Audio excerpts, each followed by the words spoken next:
It was fantastic. It was one of my, I say this every year, it was one of my all-time favorite day ones, and I can say that because every year it seems like it gets better. The friendships, you know, your friendships get closer. You see the same people that, you know, it's the family we see, all our friends, CSW friends from across the nation and even across the globe, and those friendships get stronger. And that's probably my favorite part of it. But then, you know, today we got a fresh look at some things we've never seen before. Oh man, Phil Norman's Ghost System, awesome addition to the camp. Danny Sullivan's like, like, I'm sure Bob's probably got some clips of us just busting up.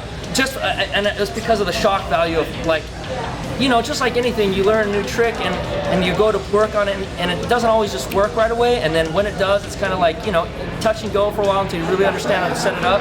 And we just blasted right into it, and it's working. I mean, it's oh my just gosh, I was chopping Yamasaki's arms up.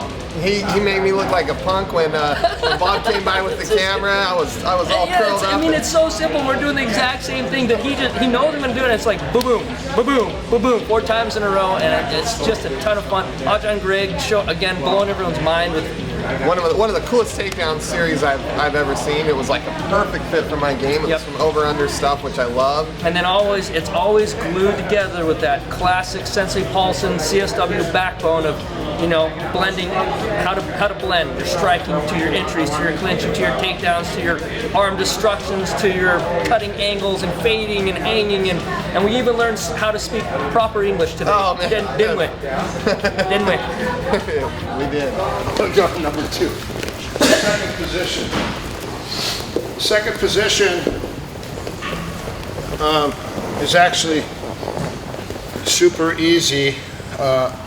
This is, once you get to this position, regardless if I go here and switch, if he turns a little, my elbow is supposed to go right here on his hip, and I'm supposed to hold his ankle and face his legs. Now I put my hip down and my right leg comes out. You can stay here or here, and I'm gonna actually just lift it up. And that's actually a reverse arm bar. That's your reverse arm. Combat yoga. Okay, one more time. So look at scoop, face his legs and grab his foot. If you have to post, or if you can get your elbow down, that's fine. Drop your hip and lift your leg. That's your first one. Second one, same thing, you get your leg in.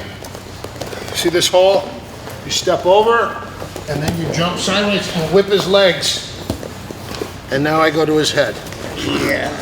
But for Greg, see, you go to the head. You grab his wrists and pull him on you. And then you grab your feet and spring. Yeah! Springs everywhere. And springs shoot out everywhere. Look, immediately, hook, switch, how fast that is. One more time. Hook it, kick, switch. That's your control. Hold his ankle so he can't move. Number 2. You come in, slide, hold. Should be a hole right here. Step. And face his legs. Grab his forefoot.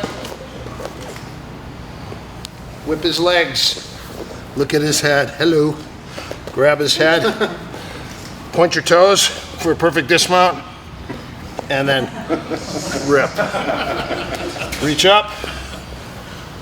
Figure 4. Or straighten your legs here and pull. Oh, that's it. Sakuraba. Yeah, that's Sakuraba's trick. It's a reverse neck crank. But he does it so fast. It's like, because a lot of guys laugh at it because they go, oh, that's stupid, that's pro wrestling. But then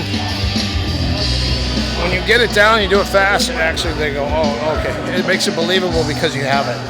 At first, it looks like a show trick or a show hold, but realistically, when you get it, it's very nasty. It's a horrible neck crank. And if you crank it so hard, they also gag or choke.